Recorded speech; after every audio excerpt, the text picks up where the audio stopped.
Hello and happy Saturday from Radically Rational and radicallyrational.com and the amazing Verdine White. Okay, UTSA has done some impressive things, and I was very impressed with what they did Friday night. Think about this. You had a UTSA team that has a lot of injuries. They were shorthanded. They were playing on the road at Middle Tennessee, a team that had just upset Miami, and they got it done. And Frank, with 414 yards passing, that is manly. That takes some huevos, and that's something that UTSA never seems to lack. Congrats. What's gotten into UCLA? It's an annual thing with me. They win a couple of games, and I just dismiss them because you know the Bruins are going to go be the Bruins. But they're 5-0, and they took care of Washington, and I thought that was impressive. Houston, the Cougars, they have a talented team. I've seen them play several times this year. But it's clear that something's not right there, and they're not all on the same page, and their season is teetering on the brink. All right, so what are we going to do with the Tua situation? I'm really trying to confine myself to known facts. A known fact is that Tua suffered a concussion Thursday night in that game against the Bengals. What's not clear, although there is some intuition involved, is whether that was related to his earlier injury 4 days earlier against the Bills. And if that's the case, this is going to be a real can of worms because there are a lot of interests here, all of which are going to want to be represented. All right, I'm going to say something that's going to make you think I've lost my mind. I genuinely believe that Bill Belichick's job is in jeopardy this year. I'm not kidding. Yeah, I'm aware of how many Super Bowls he's won, but Robert Kraft was already making noise. They've been away from the playoffs too many years. He doesn't like that. And here's the thing, the Pats currently are absolutely 100% irrelevant in the NFL, and I don't think Kraft's going to put up with that. Here is an indication that the end times are on us. It's happening right now. The Seattle Mariners are in the baseball playoffs. What do you think about Arch Manning? I know that he busted a couple of his uncle's high school records last night. Here's the thing. I like the young man. I'm sympathetic, so I'm not dogging him when I say this. What do you think the chances are that Arch Manning finishes his college football career at Texas?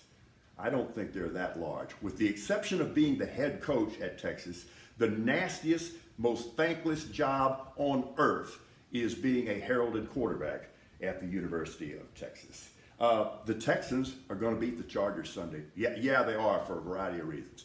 All right, so I'll use that as a segue to get you to move over to radicallyrational.com, and you can see all of my brilliant Saturday college football picks today. And yeah, I got some upset specials. So let me just get in a couple of licks here before I wish you a happy Saturday and weekend. Donald Trump has threatened the life of Mitch McConnell. There's no other way to interpret that, and don't even start. Given the effectiveness of Trump's dog whistle, and given the fact that his dogs are always willing to respond to that, that is a real threat to the life of Mitch McConnell. And you don't think that was a blatantly racist remark about Elaine Chao, who, by the way, was Trump's Secretary of Transportation? This is deplorable, and yet some of you still want to do another dance with that dunce. I just don't get it. Okay, I'm not politically partisan. Some of you just rolled your eyes, but let me explain to you what that does and doesn't mean. It doesn't mean that I don't have strong views on selected issues, and it doesn't mean that on this issue or that issue, my view may align with that of one party or another. All nonpartisan means is that my view is not colored by any affiliation to a party because I have none. So when I say this, it's not partisan. It's the fact that I have eyes, ears, a brain, and some degree of communication expertise. That was an ass whooping last night. Beto O'Rourke laid it on him, and he exposed Abbott for his lameness. Think about this. He's been governor of Texas for 8 years.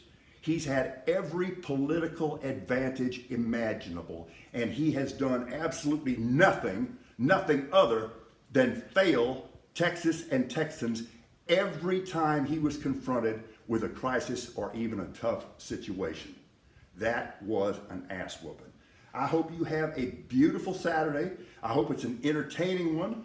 I have the honor of doing the play-by-play tonight on the game between UIW and McNeese. I hope you're going to visit Gale and Tom Benson Stadium, but if not, it's on ESPN+. I'm working with my good friend, Carl Schoening. Happy Saturday. We are radically rational.